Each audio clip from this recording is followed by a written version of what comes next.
Bonjour et bienvenue dans ce webinaire « Je ne sais pas m'affirmer, initiation à l'affirmation de soi ». Je vais déjà vous présenter un petit peu les étapes par lesquelles on va passer pour apprendre ensemble à s'affirmer.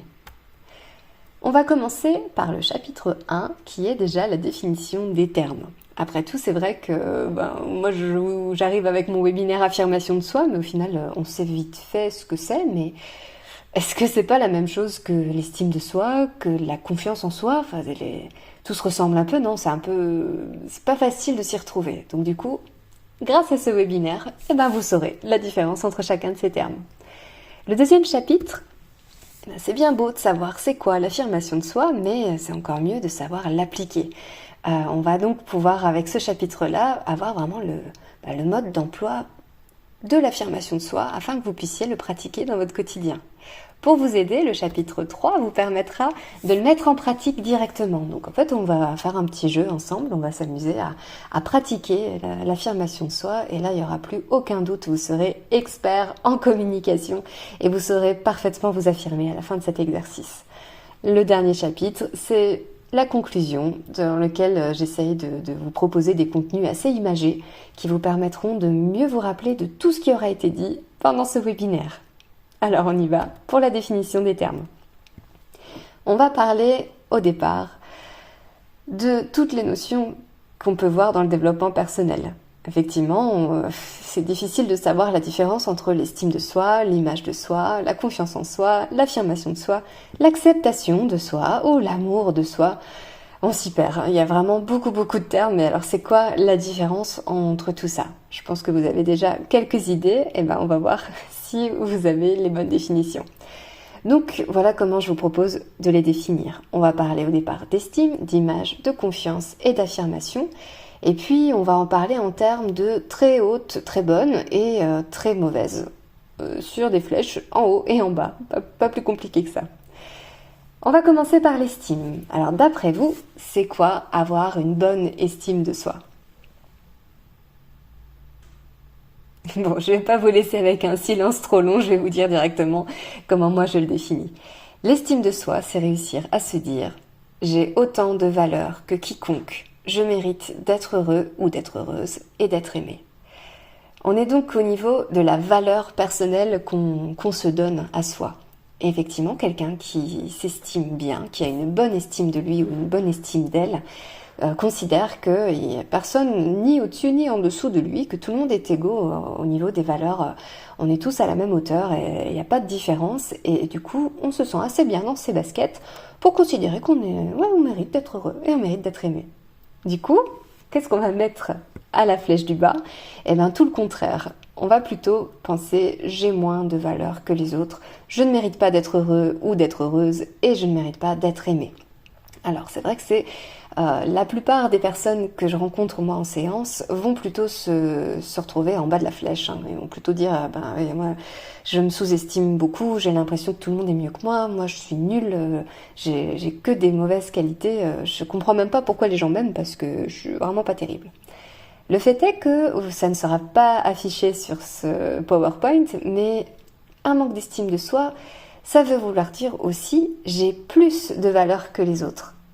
Et oui, parce qu'en fait, le contraire de autant, c'est soit plus et soit moins.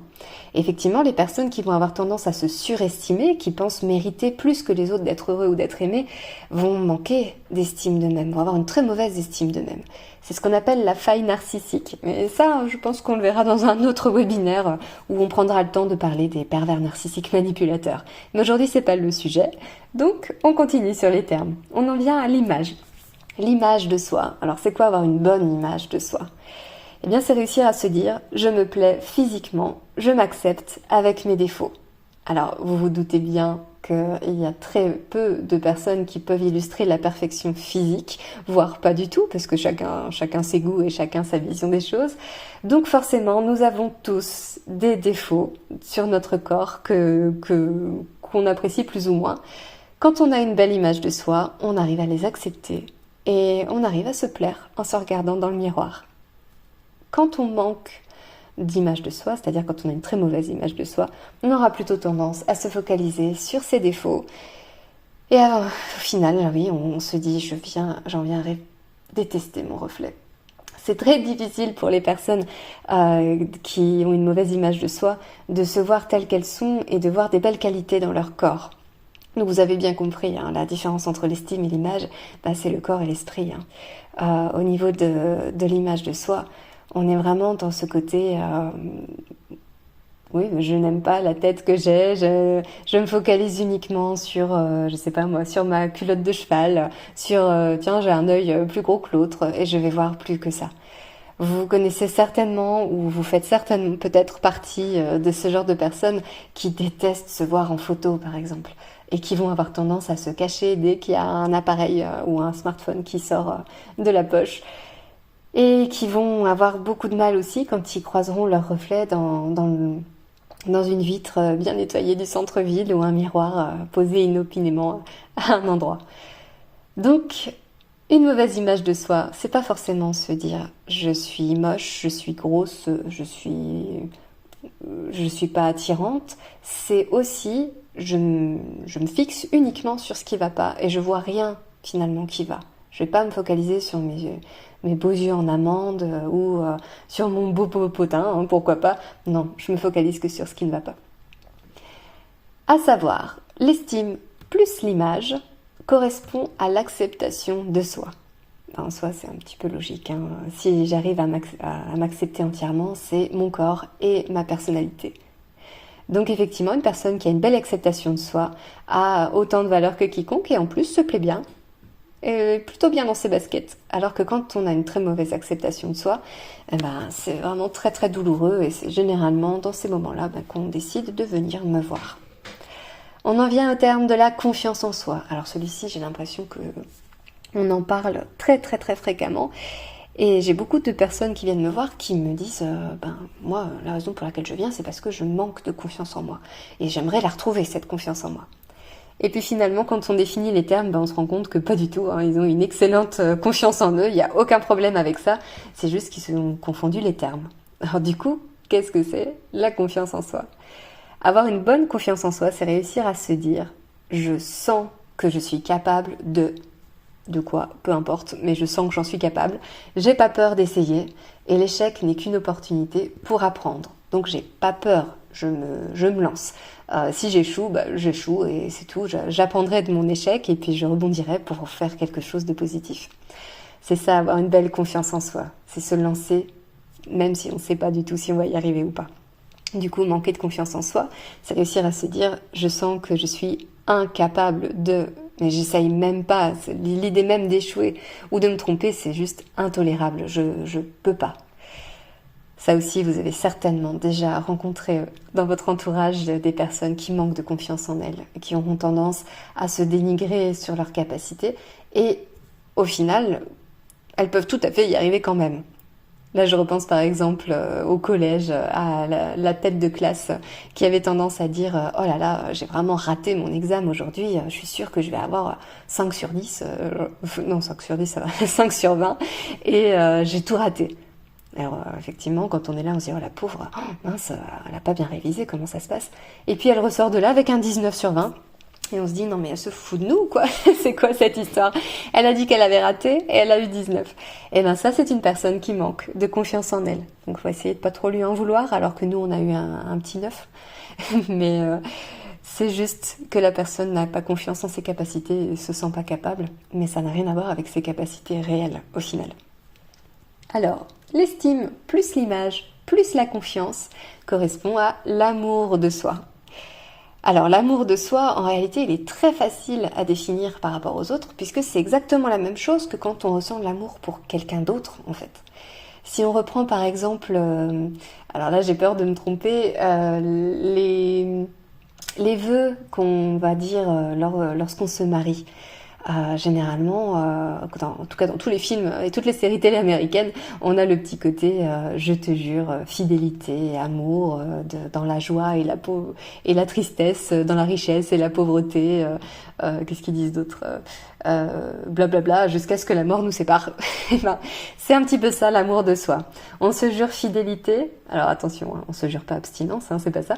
On jure d'être fidèle à soi-même, on jure de se pardonner nos erreurs, d'essayer un maximum de s'aimer quand même, même quand on est pauvre ou riche, même quand on est triste. Et donc du coup, on s'aime entièrement, on aime à la fois le corps et l'esprit, et on a confiance en la personne qu'on aime. Et là, en nous-mêmes, du coup. On passe enfin à ce qui nous intéresse, l'affirmation de soi. Alors du coup, avec tout ce que vous savez maintenant, j'espère que je vous ai pas plus embrouillé et que vous vous dites pas mais c'est quoi ce truc finalement, alors moi j'avais pas signé pour ça, hein. Moi je voulais travailler mon estime de moi et pas mon affirmation de moi. Et bien vous allez voir, avoir une bonne affirmation de soi, c'est réussir à être soi-même en toutes circonstances, à dire tout ce qu'on pense et à communiquer avec tact. Alors je dis à dire tout ce qu'on pense, non c'est pas tout à fait vrai. En tout cas ne pas avoir peur de dire ce qu'on pense, mais parfois on a le droit de se taire et de pas dire ce qu'on pense. Hein. Rien n'oblige à être d'une honnêteté à toute épreuve. Hein. Là, l'affirmation de soi, quelqu'un qui s'affirme vraiment bien, n'aura juste pas peur d'exprimer ses opinions et n'aura aucun besoin de mentir ou de jouer un rôle, puisqu'il sera assez bien dans ses baskets pour pouvoir être parfaitement lui-même ou elle-même. Manquer d'affirmation de soi, eh ben, c'est bien plus compliqué que les trois autres, puisque là, ça se divise en 3 types de manque d'affirmation de soi. Le premier, que je vais appeler le comportement paillasson. Alors là, déjà, vous avez une belle image en tête de ce que ça peut être. La première façon de manquer d'affirmation de soi, c'est se dire « les autres passent avant moi, je dois tout faire pour qu'on m'apprécie et je ne dois pas décevoir ». Donc ça va être le genre de personne qui va plutôt avoir tendance à dire ce que les autres ont envie d'entendre et pas forcément à affirmer ses propres opinions et ses propres idées. La deuxième façon de manquer d'affirmation de soi, alors celle-ci on la confond régulièrement, ça va être plutôt un comportement que moi je vais appeler hérisson, c'est-à-dire toute pique dehors, je crie pour me faire entendre, je tape du poing sur la table, je m'impose. Généralement, on croit que ce genre de personnes qui utilisent ce comportement-là sont affirmées. Parce qu'on se dit, punaise, c'est un boulet de canon, la personne, elle ou lui, c'est ce qu'il veut. Hein. Franchement, faut pas l'enquiquiner, quoi. Alors qu'en réalité, si on a besoin de crier, si on a besoin de taper du poing, c'est qu'on manque d'affirmation de soi. C'est qu'on est déjà à une étape où c'est difficile de pouvoir s'exprimer calmement et naturellement. Et donc, on se sent obligé de hausser le ton ou de menacer l'autre ou de se mettre à un pied au-dessus de lui pour essayer de se faire entendre. Donc, ce n'est pas une belle affirmation de soi. Et enfin, la troisième façon de manquer d'affirmation de soi, c'est se dire « je fais comprendre » plutôt que de dire clairement les choses. Je fais des sous-entendus. Alors, n'ayez pas peur, on en fait tous. Dès qu'on commence à utiliser l'humour, dès qu'on commence à essayer de faire de l'ironie ou du sarcasme, on fait comprendre et on fait des sous-entendus. Le fait est que c'est aussi manquer d'affirmation de soi, puisqu'au final, on n'ose pas dire clairement les choses. On préfère essayer de passer par la porte de derrière pour que la personne entende notre message plutôt que de l'exprimer la plus simplement possible. Je suis sûre que vous avez déjà entendu ce genre de phrase où on a l'impression que c'est clair et en fait ça l'est pas. Par exemple, je sais pas moi. Alors, allez, hop, retour dans le temps. Imaginez-vous, adolescent ou adolescente, vous rentriez chez vous et en fait, vous laissiez un petit peu traîner vos affaires. À peine rentré, hop, le blouson par terre ou sur la chaise de la cuisine ou je sais pas où. Et là, votre maman, votre papa arrive et vous dit « c'est là que ça se range généralement les manteaux ?» Et ben voilà, c'est un manque d'affirmation de soi de la part de votre parent. Au lieu de dire tout simplement, mon chéri ou ma chérie, je préférerais quand même que le manteau soit rangé dans le placard à manteau. Et ça, c'est de la belle affirmation de soi. Et donc, si vous souhaitez savoir comment on fait, on passe à l'étape suivante. Mais ce sera tout pour ce petit extrait pour l'instant. Pour ça, il va falloir suivre le webinaire. Je vous y retrouve. À très bientôt.